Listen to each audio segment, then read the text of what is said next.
जो हमारे देश में अभी हो रहा है, ये इंडिया में पहली बार ऐसा नहीं हो रहा है।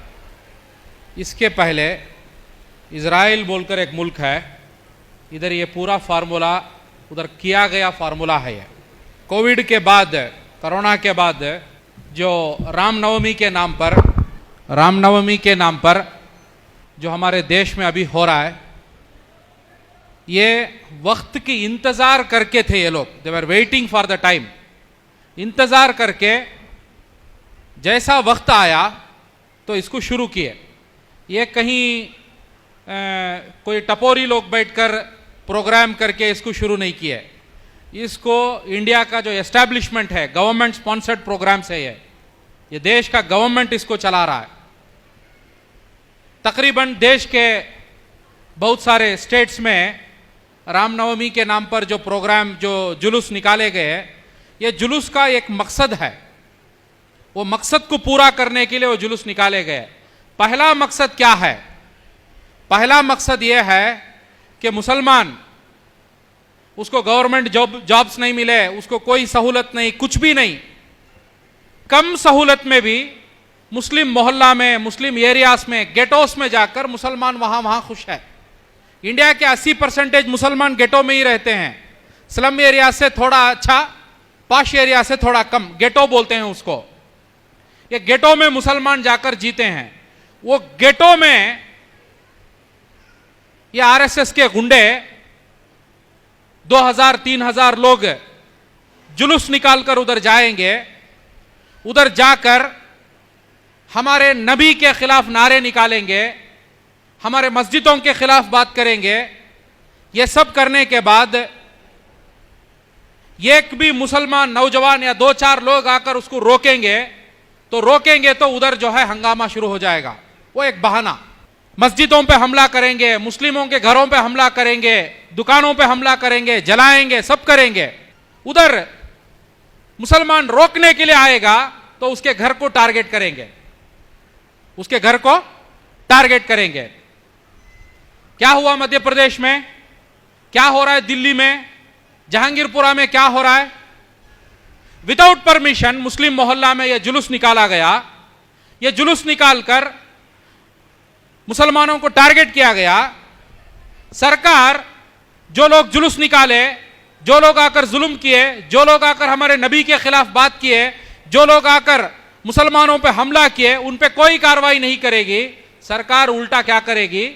इसके घर से पत्थर आया, उसके घर से पत्थर आया, इसका घर थोड़ा इलीगल है, उसका घर का बालकनी थोड़ा बाहर आया है, उसका घर का स्टेयरकेस ठीक नहीं है, बोलकर उसके घर को तोड़ेंगे। मैसेज बहुत क्लियर है। मैसेज बहुत क्लियर है। मैसेज क्या है?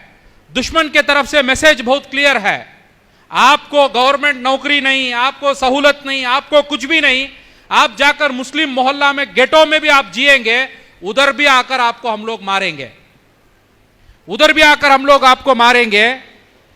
उधर आपको रोकने के लिए कोई आया, आपको बचाने के लिए कोई आया, उसका घर को तोड़कर हम गिरा देंगे। कल के दिन कोई हिम्मत करके नहीं आएगा आपको बचाने के लिए। आपको बचाने के लिए किसका घर तोड़ा गया? क्या वो चोर थे? वो मक्कार थे? फ्रॉड थे? कुछ नहीं थे। हिम्मत वाले मुसलमान बच्चे वो आकर रोकने के वजह से उनका घर तोड़ा गया। यह फॉर्मूला, यह कोई इंडिया का फॉर्मूला नहीं है। इजराइल में यही होता है, ऐसे ही आकर तोड़ा जाता है।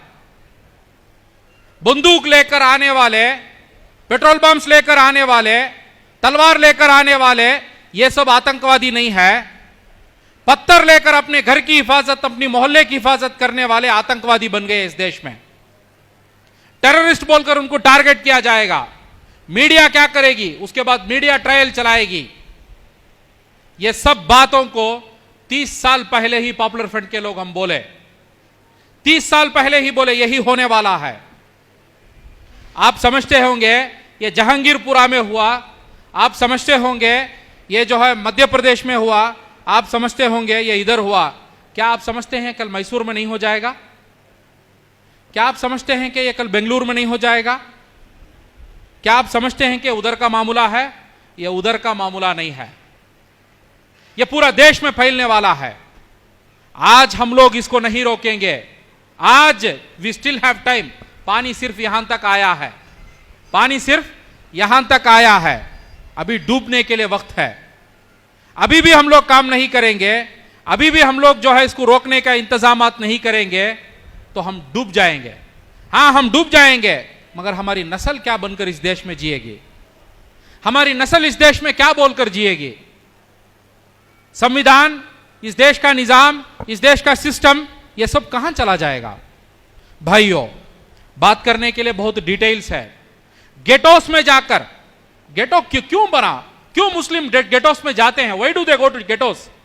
गेटोस में इसलिए जाते हैं कि वो लोग पाश एरिया में जी नहीं सकते, वो लोग अच्छे अच्छे एरियाज में घर खरीद नहीं सकते। मुसलमान एडजस्ट करते करते करते करते द एक्सट्रीम एडजस्टमेंट यह है कि उसको 10 आदमी जीने के जगह में 100 आदमी जीते। आज आप जाकर देखो बेंगलुरु के गोरीपाड़िया में, आप देखो बेंगलुरु का केजीहल्ली में, आप देखो बेंगलुरु का डीजेहल्ली में, आप देखो सारे पाड़िया में। यह सब क्यों बना? यह सब इसलिए बना कि दूसरे लोगों के साथ उन्हें कॉम्पीट नहीं कर सकते, उतना कमा नहीं सकते वो लोग। उसके वजह से जितनी बुनियादी बेसिक सहूलत मिलती उसमें एडजस्ट करके जीते वो लोग। उधर भी जाकर हमला करके आएंगे, उधर भी जाकर आएंगे। अब यह प्रॉब्लम है। प्रॉब्लम का सॉल्यूशन क्या है? प्रॉब्लम का सॉल्यूशन बहुत मोटी मोटी मिसाल से मैं आपको समझाना चाहता हूं। मोटी मोटी मिसाल से, जंगल में 10, 12, 15 हिरन रहते, 15, 20 हिरन झुंड में रहते। भेड़िया आकर उसको हमला कर करके जाता है तो 2-4 सिंग वाले हिरन आकर बोलते हैं, भाइयों हम घास खाना, हम ये करना, हम वो करना सब कर सकते हैं, मगर उसके लिए हम जिंदा रहना बहुत जरूरी है। उसके लिए हम जिंदा रहना बहुत जरूरी है। हम जिंदा नहीं रहेंगे तो कुछ नहीं कर सकते। इसके लिए हम उस भेड़िया से मुकाबला करना है। वो भेड़िया काटने आएगा तो हम उसके खिलाफ लड़ना चाहिए। उसके लिए आप प्रोटेस्ट करेंगे, उसके लिए आप हैंडबिल डालेंगे। वो आकर आपकी मस्जिद को तोड़ेगा तो आपको उसके हाथ को पकड़कर रोकेंगे। क्या क्या करना है वो आपको करना है, वो आपको करना है, मगर उस भेड़िया के खिलाफ लड़ना ही पड़ेगा। तो उस वक्त पर ये घास खाने वाले हिरन क्या बोलते हैं? ये सिंग वाला जो हिरन है वही बहुत बड़ा प्रॉब्लम है। ये पीएफआई, एसडीपीआई यही बड़ा प्रॉब्लम है। ये एसडीपीआई, पीएफआई खत्म हो जाएगी तो हम घास खा के अच्छा जी सकते हैं, हम सुकून से इस दुनिया में रह सकते हैं, बोलकर ये बाकी हिरन बैठकर डिस्कशन करते हैं, मीटिंग करते हैं। वही ये मुस्लिम कौम की हालात है। अभी ये मुस्लिम कौम क्या समझती है? ये सिंग वाली जो हिरन, ये पीएफआई, एसडीपीआई आकर लड़ती है, इसके वजह से प्रॉब्लम है, इसके वजह से प्रॉब्लम है। कल के दिन ये भेड़िया, ये जो 2 सिंग वाली हिरन आकर लड़ती है आपके लिए, हर वक्त पर आके खड़ती है आपके लिए, कल उसकर मार को गिरा देगा तो आप घास खा के जो मोटे होकर फल के रहेंगे तो आपको कौन खाएगा? आपको कौन खाएगा? ये छोटा मोटा मिसाल है। ये स्कूल में हम लोग पढ़ते थे, यूनियन स्ट्रेंथ, एक पे हमला सब पे हमला, एक पे हमला सब पे हमला। वो हिजाब के मामले में भी वो 4-5 बेटियों पे जब हमला हुआ, ये पूरी मुस्लिम कौम सब पे हमला बोलकर खड़ती। क्या हिम्मत होती? क्या हिम्मत होती? ये मस्जिदों के आगे आकर पत्थर मारने वाले लोग जब पत्थर मारते, बाकी सब मस्जिद के लोग एक पे हमला सब पे हमला बोलकर खड़ते तो हमला होता? होता नहीं होता। हम बोलते कि मैं जमाते इस्लामी, हम बोलते कि हम तबलीग वाले, हम बोलते कि हम जो है अहले हदीस, हम बोलते वो, हम बोलते ये, और हम बोलते वो मस्जिद के 4 नौजवान जो है वो ठीक नहीं भाई, उसके वजह से हुआ। ये दीवानों को कब समझा सकते हैं? कब ये लोग जागेंगे? कब ये लोग जागेंगे? भाइयों, आज ये रमजान का महीना चल रहा है। रमजान में एक फैशन बन गया है ऐसे इफ्तार पार्टीज करना, एक फैशन बन गया है। और ये इफ्तार पार्टी करने वाले लोग समझते हैं ये इफ्तार पार्टी करने के वजह से ये देश में जो आरएसएस का जो जुल्म है, हिंदू राष्ट्र बोलकर एक सारवारकर का खोखला एजेंडा है, वो हिंदू राष्ट्र को हम रोक सकते हैं। कुछ नहीं होने वाला इसमें, कुछ होने वाला नहीं इसमें। ये इफ्तार पार्टीज ये सब करके कुछ होने वाला नहीं। मैं इफ्तार पार्टी के स्टेज में खड़ के बोल रहा हूं, जब तक हम आरएसएस के एजेंडे को मुकाबला नहीं करेंगे, जब तक हम आरएसएस की जुल्म और बर्बरियत को हम मुकाबला नहीं करेंगे, ये इफ्तार पार्टीज, ये पार्टी से कुछ होने वाला नहीं है। यस, ये इफ्तार पार्टी करना है, ये इफ्तार पार्टी करना है। ये किसको करना है? ये सेक्युलर जो लोग हैं, सेक्युलर जो हिंदूस है, सेक्युलर जो दलित है, सेक्युलर जो क्रिश्चियन है, सेक्युलर जो मुस्लिम्स है, उनके लिए इफ्तार पार्टी, उनके लिए बिरयानी खिलाएंगे। मगर जो तलवार लेकर हमारे मोहल्ले में आएगा, उसको ये इफ्तार पार्टी कुछ करने वाला नहीं है। अब ये इफ्तार पार्टी चलाने वाले लोग समझ जाते हैं कि this is the solution to all the problems. India के मुसलमानों के हर प्रॉब्लम का सॉल्यूशन अभी बेंगलुरु में एक फैशन बन गया, पूरे इंडिया में एक फैशन बन गया इफ्तार पार्टी करना। इफ्तार पार्टी करो भाई, उनके दिलों को जीतो भाई, उनके मोहब्बत पैदा करो भाई, उनके पैर में जाके पड़ जाओ भाई। कितना भी ये हिरण जाकर उसके पैर में पड़ेगा, भेड़िया उसको छोड़ने वाला नहीं। सिंग वाली हिरण के साथ बाकी हिरण जम जाएगा, जिंदा इज्जत के साथ इस देश में जी सकता, वरना जो हो जाएगा वो हो जाएगा, जो होने वाला है वो हो जाएगा। तो भाइयों, मैं बहुत खुशी से ये इफ्तार पार्टी में दो चार बात आपके सामने रखना चाहता हूं। बहुत खुशी से, रमजान का महीना हमारे तकवे को तैयार करने का महीना है, हमारे इस्तिकामत को तैयार करने का महीना है। हमें मालूम है इस्लाम की तारीख में पहला रमजान और पहला जंग हुआ, द बैटल ऑफ बदर, 17 रमजान। कब हुआ जंग बदर की? हम रमजान के महीने में, पूरे रमजान के महीने में क्या एक बार दुआ करें ये जेलों में जो मुसलमान बच्चे हैं उनके लिए? पूरे रमजान में दुआ किए? मैं पूछना चाहता हूं, एनआरसी सीएए एजिटेशन में कैसे कैसे बच्चे जेलों में है मालूम है आपको? आईआईटी में पढ़कर बाहर आए इंजीनियर्स जेलों में है, महीना पगार उसका 13 लाख रुपया, 12 लाख रुपया पगार था। यह कौम के लिए कुर्बान होकर जेलों में है वो बच्चे। क्या हमें पूरे रमजान में एक बार उनके लिए दुआ करें? अल्लाह हमें कहां से मदद करेगा? अल्लाह की मदद कहां से आएगी? कौन हमें मदद करेगा? वो बच्चे। एनआरसी सीएए एजिटेशन ये देश का कोई बड़ा उलेमा आकर शुरू नहीं किए। एनआरसी सीएए एजिटेशन ये देश का कोई बड़ा पॉलिटिकल लीडर आके शुरू नहीं किया। एनआरसी सीएए एजिटेशन कौन शुरू किए? जब हमारी सिटीजनशिप हमारे हाथ से छीनने की जो साजिश चल रही थी, उस वक्त पर कौन आकर मैदान में उतरे? वो कॉलेज में पढ़ने वाले, यूनिवर्सिटीज में पढ़ने वाले वो बच्चे आए। पहला कोई संगठन एनआरसी सीएए के खिलाफ कोई संगठन उठकर खड़ा, वो पॉपुलर फ्रंट उठकर खड़ा। हम लोग क्या बोले? Boycott NRC, boycott CAA, boycott CAA. ये कोई पेपर का मसला नहीं, ये कोई सरनेम का मसला नहीं, ये कोई कमा फुल स्टॉप का मसला नहीं, ये मसला आरएसएस का मसला है। इसके आगे कोई डॉक्यूमेंट बताने की जरूरत नहीं है, इसके आगे कुछ हम बताएंगे नहीं। हम इसके आगे उठकर खड़ेंगे, रोडों में आकर हम हंगामा करेंगे, रोडों में आकर हम जमहूरी तरीके से हम आवाज बुलंद करेंगे, हम इनके आगे सर नहीं झुकाएंगे। ये पॉपुलर फ्रंट ने बोला। उस आवाज के साथ इस देश के जो बच्चे आकर खड़े, उसके वजह से 2000 बच्चों के ऊपर केस हुआ। आज भी तकरीबन 1000 से ज्यादा बच्चे आतंकवादी के नाम पर जेलों में है।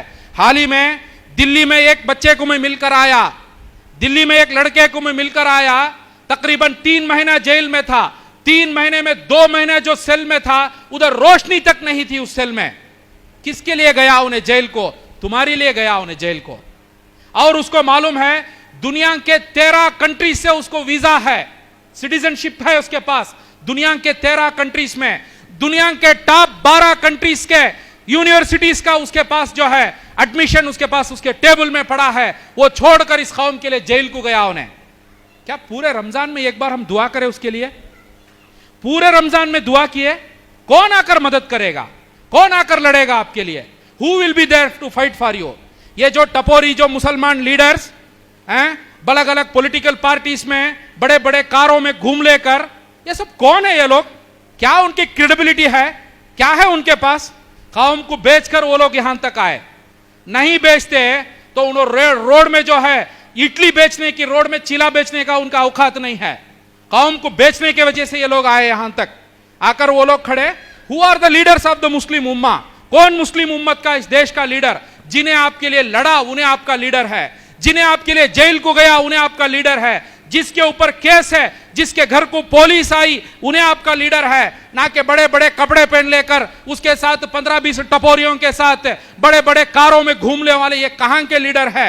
और ये लोग गद्दार है, ये गद्दार थे और गद्दार रहेंगे। ये लोग ये सिंह वाली हिरन के खिलाफ कहते हैं कि ये पीएफआई बड़ा प्रॉब्लम है, ये एसडीपीआई बड़ा प्रॉब्लम है। क्यों मालूम है? उनको मालूम है मैं रोड में जो है पान बेचने की औकात नहीं रखता हूं, मैं पान बेच के जीने की औकात नहीं रखता हूं। मेरी असलियत को ये लोग पोल खोल देंगे, तो उसके वजह से ये लोग हमारे खिलाफ जाकर बोलते हैं। तो भाइयों, आज भी इस कौम में हीरे मोती है, मगर इस हीरे मोतियों को समझने की, परखने की अक्ल हमें रखना चाहिए, वरना ये लोग आपके लिए लड़कर जेलों में सड़कर चले जाएंगे। इधर आए हुए लोगों को मैं कहना चाहता हूं, talk to people. We are in a democracy, we are still in a democracy. हमें डेमोक्रेसी में है, यह खत्म होने वाला है। यह आरएसएस इसको खत्म कर देगा, यह बीजेपी इसको खत्म कर देगा। We have to protect our democracy, we have to protect our constitution. हमारे पास इसके अलावा कोई चारा नहीं है, हमें हमारे डेमोक्रेसी को बचाना है। तो भाइयों, एक बात बोलकर मेरी बात को मैं खत्म कर देता हूं। एक बात बोलकर, जब किसी को बखार आ जाती है, उसका दिमाग बखार का माइंडसेट होना है। किसी को जुकाम हो जाता है तो उसका माइंडसेट जुकाम का माइंडसेट होना है। माइंडसेट, जुकाम आता है जाता है, जुकाम आता है जाता है, बखार आती है जाती है। मगर जब किसी को गैंग्रीन आ जाता है, गैंग्रीन बोले तो मालूम है आपको, शुगर पेशेंट्स को पैर में फोड़ा आ जाता है, पैर में फोड़ा आ जाता है, वो आकर जाने वाला नहीं है। उसके खिलाफ लड़ने के लिए कुछ कुर्बानी करना ही पड़ेगा, उसके खिलाफ लड़ने के लिए कुछ कुर्बानी करना ही पड़ेगा। जुकाम समझकर आप बैठ गए तो वो आपको खत्म करके चले जाएगा। इस देश में आरएसएस बोलकर एक गैंग्रीन आकर है, यह गैंग्रीन इस देश को धीरे धीरे धीरे धीरे खाकर आपको खा के खत्म कर देगा।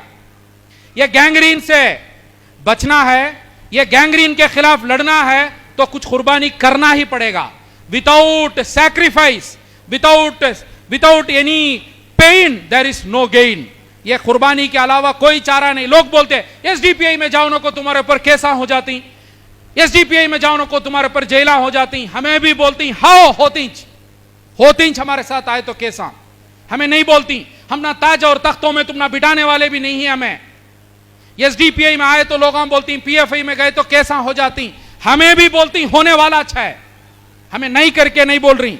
तो भाइयों, ये रास्ते में ये गैंग्रीन जो है, ये गैंग्रीन को लड़ना है तो कुछ कुर्बानी करना ही पड़ेगा।